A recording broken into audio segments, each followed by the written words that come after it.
Hello, welcome to week number 4 of Justice Administration. This week's module is probably going to be one of the more important ones that we'll be doing this semester. It has to do with the police reform bill, the police use of force, and the police rights of arrest. One thing that we learned from accreditation is that if you have effective policies and procedures, some liability will be minimized, but you need to make sure that everybody does things correctly. As I said in the beginning, there's no right way to do the wrong thing, and this is so particularly true when somebody is going to take the freedom away from a person. What management does with this, and what the government has done with police reform, which we'll be looking at, is that they've really outlined, not only just for regular departments, but throughout the country, as to how you should handle certain situations when you have to use force, when you have to arrest a person to make sure that it's legal. Management has been charged by the government, and particularly here in Massachusetts, where we just passed the massive police reform bill after all kinds of legislation and hearings and all those types of things. But what happens now is management, they build the policy. But the next step is the most important step, is the supervisor out on the street. Is that supervisor out in the street is that they have to implement the policy and they have to enforce the policy. And this is where administration, the captains and lieutenants that will oversee what's being done by the sergeant on the street. The sergeant is the most important person in this whole makeup, particularly when we're looking at use of force. Is that the sergeant is going to make sure that everything's done correctly, to make sure that all that's happens is done there. And what the sergeant does is, for the patrol division, is he or she makes sure that they follow the policy. And one of the things that's happening in the police reform bill here in Massachusetts is the fact that we are going to have a whole system that is going to cover everything for the state. And so the criminal justice reform bill lays out certain things. It's a legislative summary. We have to thank Professor and State Representative Paul Tucker for providing this for us. And this whole summary of our looking at equality and accountability in law enforcement in the Commonwealth of Massachusetts is, so they're going to establish a Massachusetts Peace Officers Standard and Training Commission. They're going to be people represented from all parts of our communities. In doing that, is that they're going to be able to certify police officers. They're going to be able to set standards for police officers.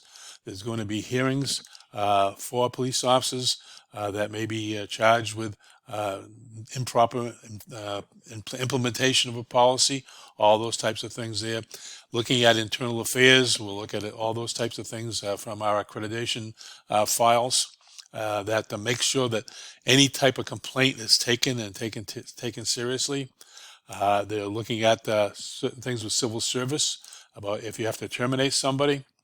There's going to be a use of force and the duty to intervene. And this really stems from the George Floyd case, where the officers stood by while the other officer put his foot on Mr. Floyd's neck for 8 minutes and 46 seconds. And so the whole type of thing with use of force, we'll get into it a little bit better, but is that the use of force is meant to prevent minimum harm, and it's only the force that is necessary.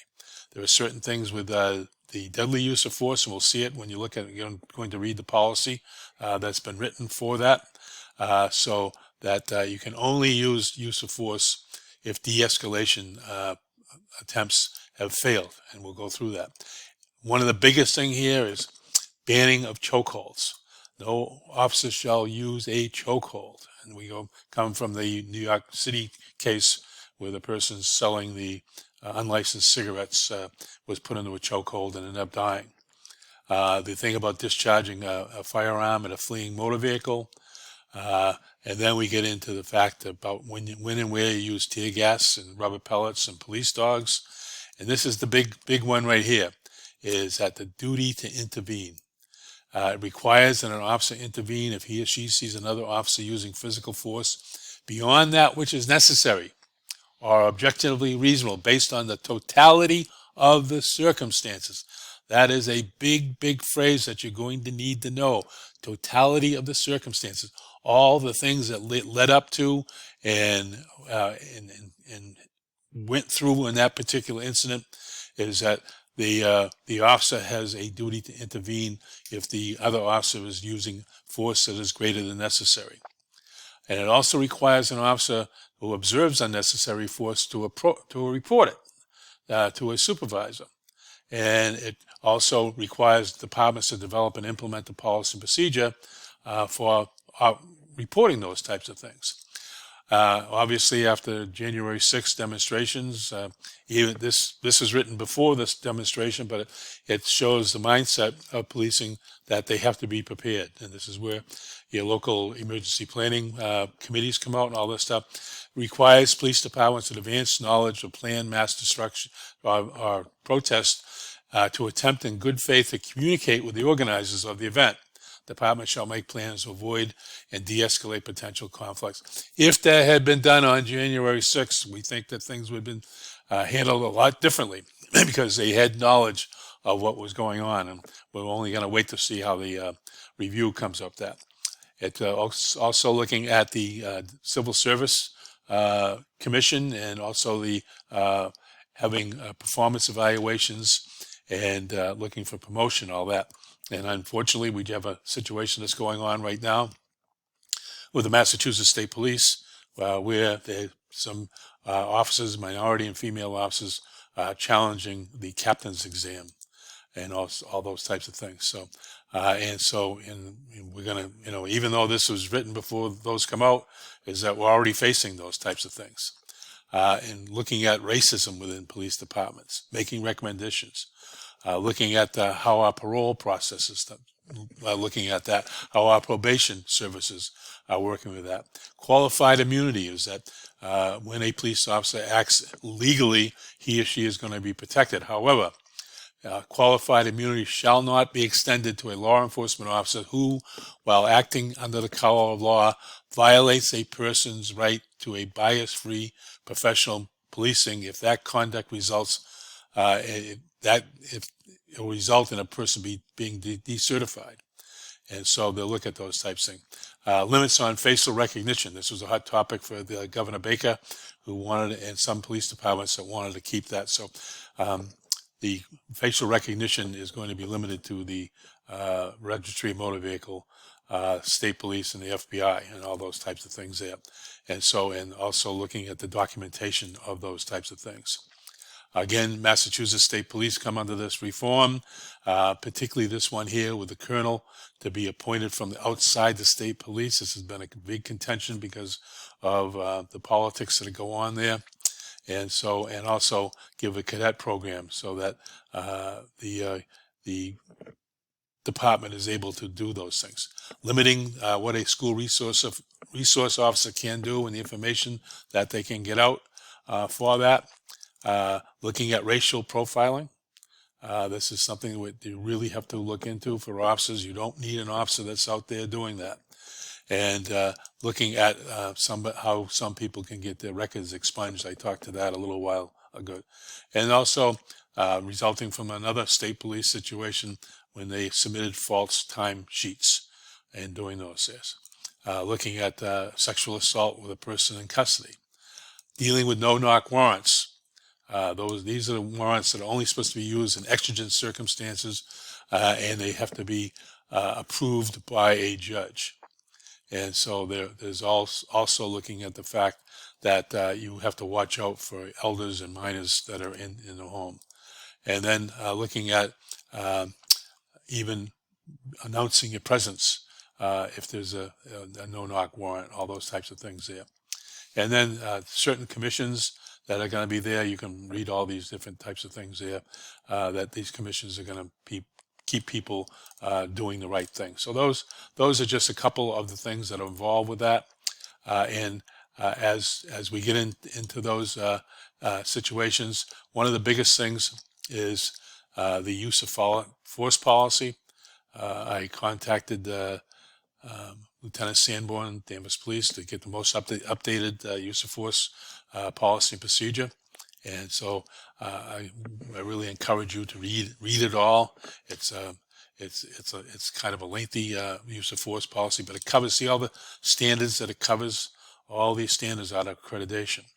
And it's use of force also used with lethal and non-lethal weapons. And so we'll look at those types of things, and you'll be able to get a handle on the different vocabulary that's used with that, about de-escalation techniques on how to do those things, and looking at the what's called the progression use of force, that the 5 levels of use of force.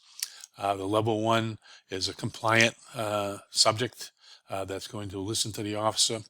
And these are the type of controls that you use. You'll have to read those closely because you're going to have some video scenarios that you're going to have to respond to.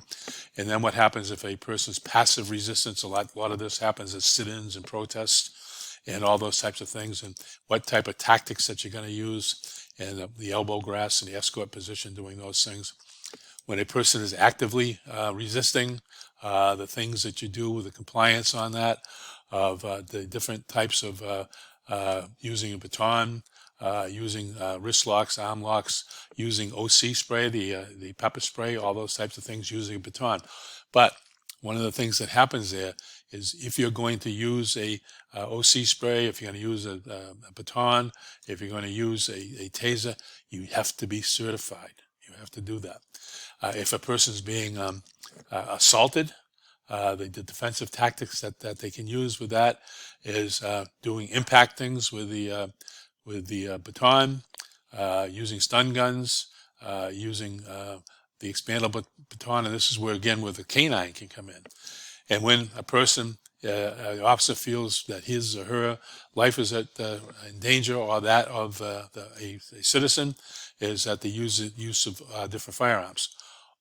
The prohibition of using a neck, the chokehold on doing those things, looking at the how you perceive certain things.